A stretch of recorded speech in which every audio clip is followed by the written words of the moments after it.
శ్రీగురుభ్యో నమః. నమో దేవ్యై మహాదేవ్యై శివాయై సతతం నమః. నమః ప్రకృత్యై భద్రాయై నియతాః ప్రణతాస్మతాం. అర్చనకాలే రూపగత, సంస్తుతికాలే శబ్దగత, చింతనకాలే ప్రాణగత, తత్వవిచారే సర్వగత. జ్ఞానానందమయం దేవం నిర్మలస్ఫటికాకృతిం ఆధారం సర్వవిద్యానాం హయగ్రీవముపాస్మహే. వ్యాసం వసిష్ఠనప్తారం శక్తేః పౌత్రమకల్మషం పరాశరాత్మజం వందే సుఖదాతం తపోనిధిం. ఓం ఐం హ్రీం శ్రీం శ్రీమాత్రే నమః. ఓం ఐం హ్రీం శ్రీం శ్రీమాత్రే నమః. ఓం ఐం హ్రీం శ్రీం శ్రీమాత్రే నమః.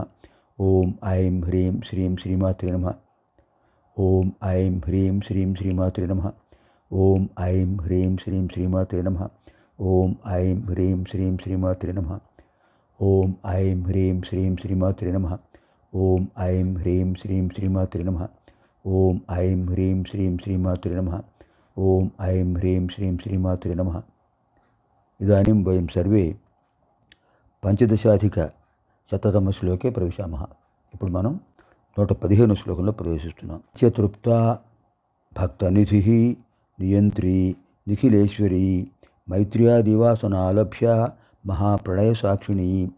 నిత్యతృప్త భక్తనిధి నియంత్రీ నిఖిలేశ్వరీ మైత్ర్యాదివాసనాలభ్య మహాప్రళయ సాక్షిణీ.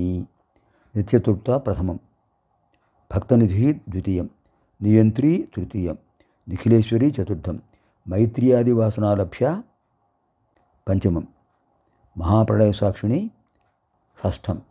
షట్పది అయం శ్లోక. నిత్యతృప్త. తృప్తి ఏంటండి? తృప్తి అంటే ఇది చాలు, ఇంకా నాకు అక్కర్లేదు. భగవంతుడు నా యోగ్యతను అనుసరించి, నా అర్హతను అనుసరించి నాకు ఇచ్చారు. భుక్తి, నివాసం ఇచ్చారు, ఉండటానికి గృహం ఇచ్చారు, నిత్యావసరాలకు తగిన ధనం ఇచ్చారు, పరిమితమైన ఆహారం ఇచ్చారు. ఇంతకంటే ఏం కావాలి? తదేవ అలం, తదేవ అలం, అదే చాలు, అది తృప్తి.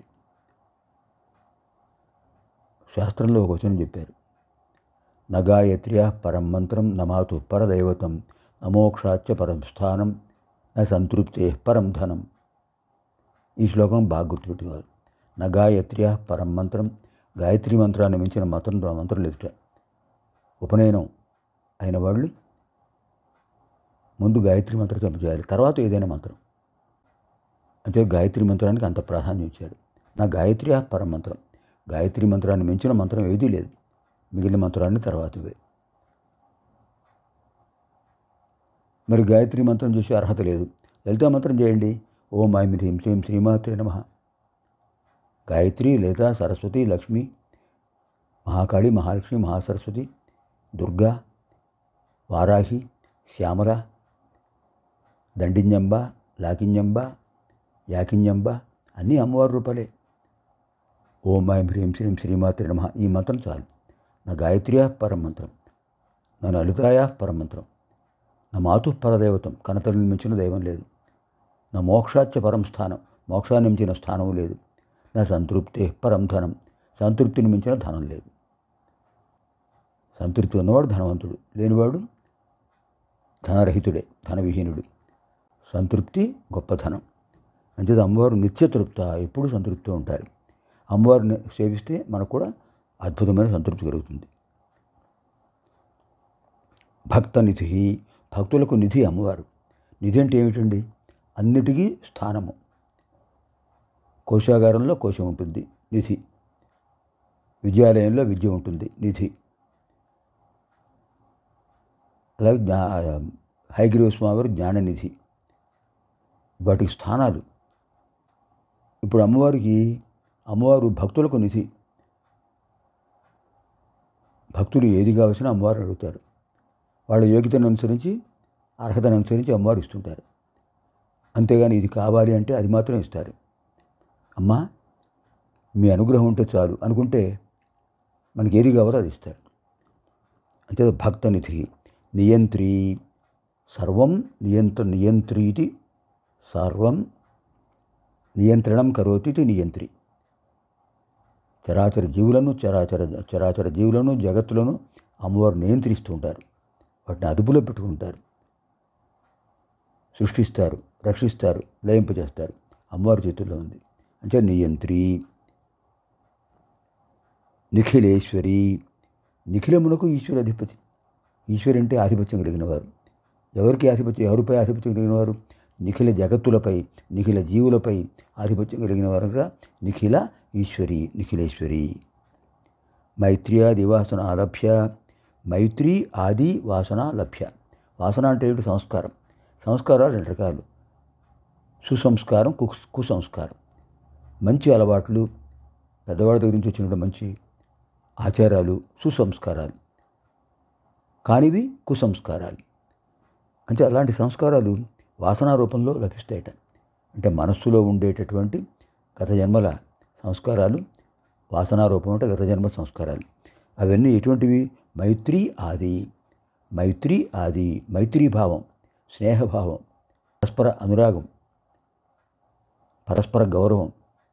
అటువంటి మైత్రి ఆది, మైత్రి మొదలైనటువంటి వాసనాలభ్య, అటువంటి సంస్కారాలు ఉంటే అమ్మవారు అనుగ్రహిస్తారు.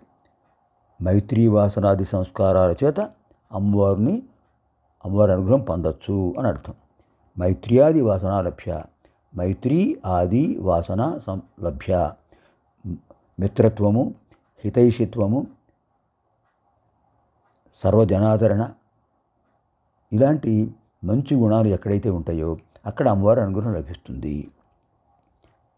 తర్వాత మహాప్రళయ సాక్షిణి. మహాప్రళయానికి సాక్షిని అమ్మవారే. ప్రకృష్టం లయం ప్రళయం. ప్రకృష్టం లయం ప్రళయం. పూర్తిగా లయమైపోవటం అంటే అనంతమైన సాగరంలో, సాగరం అనంతం కదండి. గగనం గగనాకారం, సాగర సాగరూపమ. ఆకాశానికి ఆకాశమే సాటి, సాగరానికి సాగరమే సాటి. అనంతమైన సాగరంలో పృథ్వీ ఒక భాగం,